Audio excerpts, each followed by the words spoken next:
Okay, from the NBA now we go to golf. We're talking about, well, Georgia Oboh. Anytime I want to talk about local golf, let's talk about golf here in Nigeria. It's all about her because she is blazing the trail, you would say. For this 17-year-old, she turned professional at the weekend. And of course, what a way to do that. She started on a winning note, winning the title, the Cote Open at the weekend.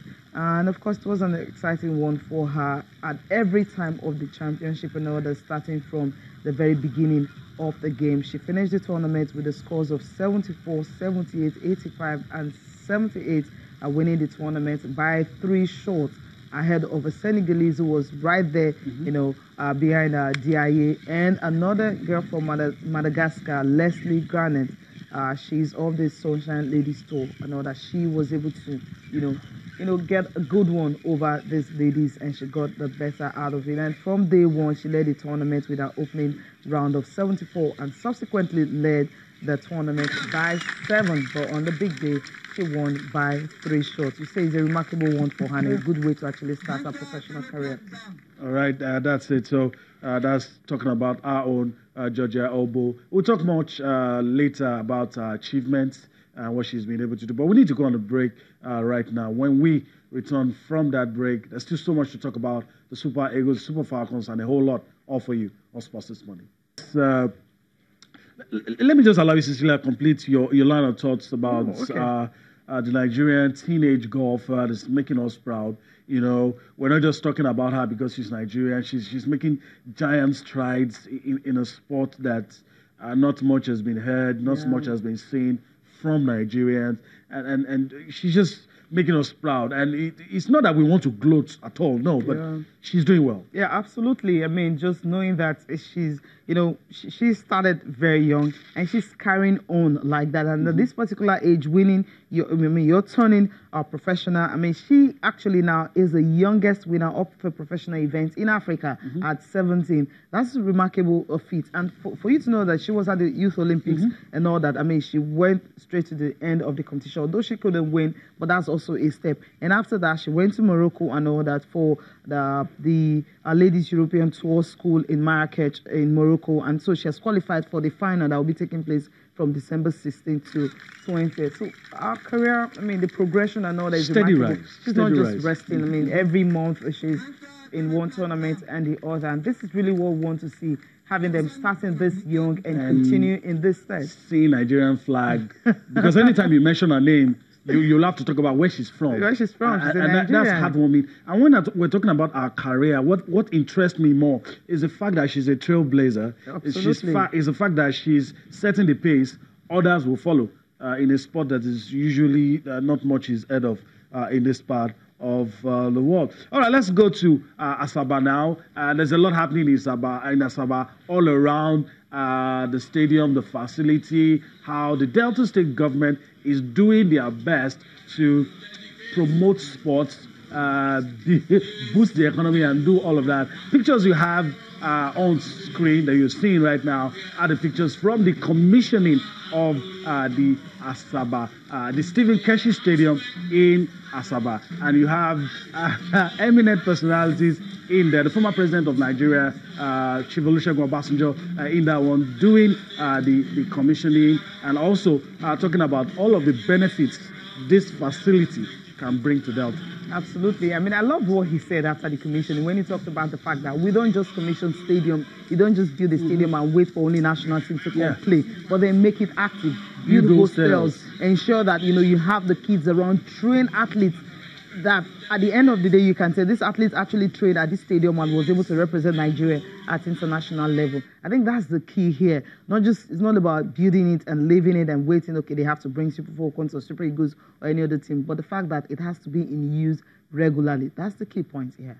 All right, so I guess we're just listening to the former president, telling the Delta State governor and, of course, the people of Delta, encouraging them to not just discover talent, nurture them to stardom, encourage them by doing a lot of things that will bring the young ones to the stadium. Let's listen to him now. How do we go about that? Catch them young. Catch them young. We have facilities. we had to recruit those who we train from young age. And Mr. Governor, remember the indoor, the swimming pool, you will need to build a hostel. Hostel where you will put your own people. They will be training day and night, and they will be going to school.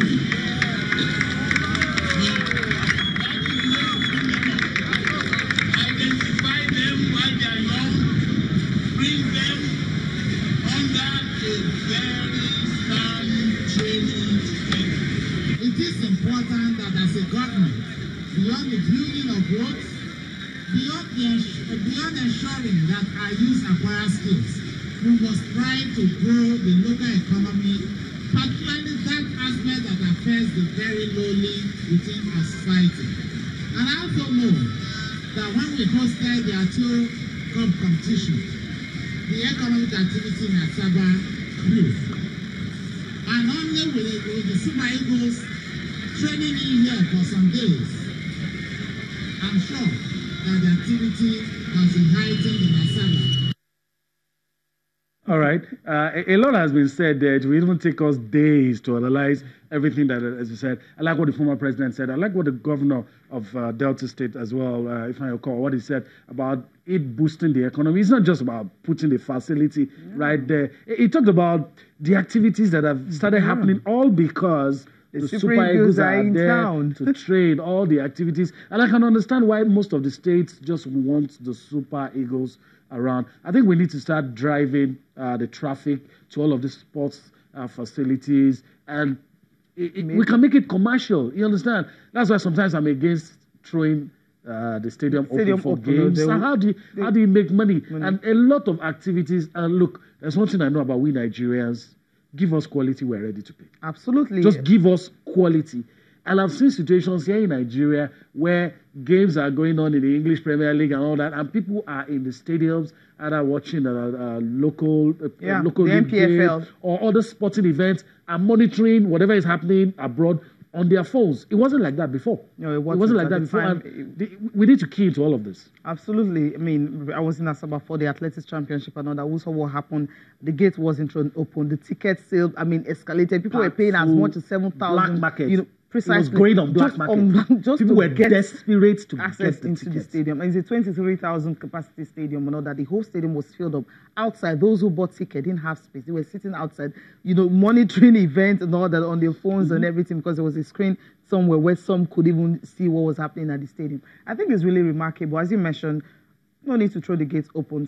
I mean, people will watch. But the thing is, maintenance. Their culture. That's what they actually need to imbibe. And they also use the opportunity, having the former president around, to actually, have the Delta State Cup final between these two schools, the Niger Mist Secondary School and also the West End Mist Secondary School. And you could say that since they were commissioning, there had to be a big event on that day that had to take place. And everybody was in attendance. It was football game, interesting. And just look at the fans. An opportunity to also test facilities, test everything, and this is very, very good. I think what I love about this, you don't let a day like this just waste. Pass you by. Yes, that's why they decide to use the opportunity. Just imagine these children who have been able to actually see a former president. I mean, for you to have, I've never had a conversation precisely with President Olusegun Obasanjo. And this is the moment, high point of the day.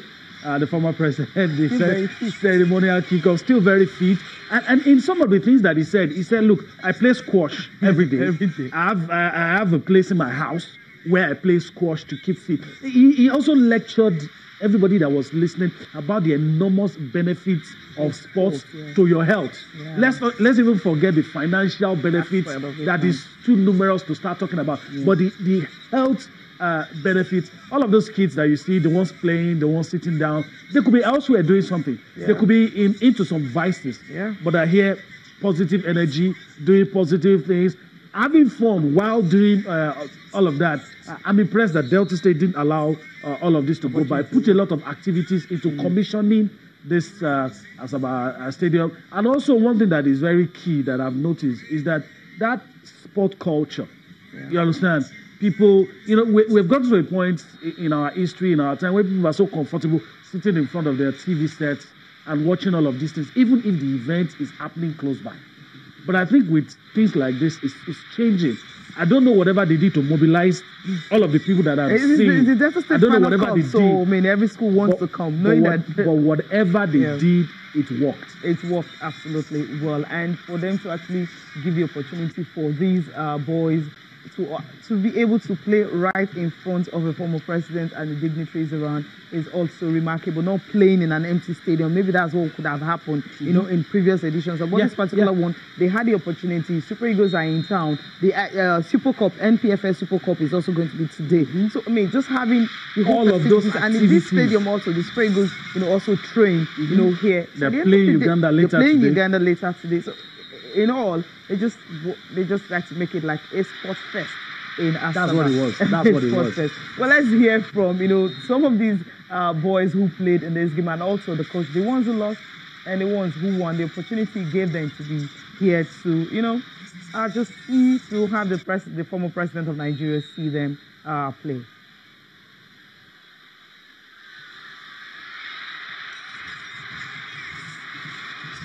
Very happy. We thank God for the victory, sir. Thank God. We're very happy, sir. For the first time, I've been dreaming. Even when I passed after winning to semi-final, I told my boy, you see this stadium? You people will play in this stadium one day. But the thing came as a privilege to me. I never knew, because we have been using SPC and Western. I never knew that this privilege would be given to me. And I said, this thing will not go off me. Well, yes, I'm disappointed, but we thank God for making us to reach this final. It's not by just what we did, but we tried our best. We tried our best to get to this position. Penalty is anybody's game. So in the game of penalty, you don't blame the player for losing penalty, because anything can happen. That's why you always try to wrap up the game instead of going to penalty. Absolutely. One is happy, one is sad. The penalty ended in penalty. And of course, it was Niger Mist Secondary School who won that Delta State Cup final. A good one for them. The other one is happy. The other one is sad. A good way to end. But today, it continues activities in Asaba, right? And as we'll go to the Super Eagles of Nigeria. All right, so the Super Eagles of Nigeria will be taking on the cranes of Uganda. Coach Gernot Raw has promised to use everybody available today. So it's going to be interesting to see. The guys had a workout training session. They spoke to the media, and we had the opportunity. Our reporter in Delta State had the opportunity to catch up with the boys and share their thoughts on the game. So let's listen to the Super Eagles captain talking about Ahmed Musa. And, of course, for now, first just goalkeeper Ikechukwu Ezewa. As you can see, we have finished the task ahead of us by qualifying to the AFCON. So now we concentrate on going to have a very good tournament by next year. We focus ahead of the game because it's a way of building confidence in the team. Because I think the preparation for the AFCON has started. Because there's no much FIFA window break before the June kickoff of the AFCON. So we have to use this to start the build-up of the AFCON. As you can see, the team is working together. That's why we got at least 1 point that made us to qualify. We are focused, and we know the importance of every game we face. So this game against Uganda, we have to take it as a celebration game by the grace of God, to win for our fans, to make them happy, at least to know that we are ready for the AFCON. All right, we're with you on that. Win for the fans. The last time the fans didn't get to see the Super Eagles training session, it was closed door, and they enjoyed themselves yesterday. And I'm not surprised. SNY is saying, "Okay, it's celebration time. Let's win this for the fans who've given us everything." Let me also add, even in South Africa, I have South African people who said Nigerians were more than South Africans in that stadium on that day. Testimony to the fact that the Super Eagles of Nigeria is a well-supported team. Absolutely. I mean, the best thing in Africa. Especially I didn't say that. Well, I know what I'm talking about. I mean, when it comes to quality and all that, just that sometimes these players misbehave, and we feel sad. We feel the pain when they do that. I'm not really saying misbehave intentionally, sometimes it just wouldn't go your way. And you expect them to put in more energy, you know, and all that, and you don't get to see that. So anytime you don't get to see that, you're afraid and you're like, okay, what's happening to the Super Eagles again? But I think this game against Uganda, they understand there's really nothing at stake. And as you mentioned, the coach said it's going to use almost all the players and all that. So at the end of the day, if it's going to use every player will get opportunity to play, even if it's just 15 minutes each and all that. But I think it can use more than 6 players.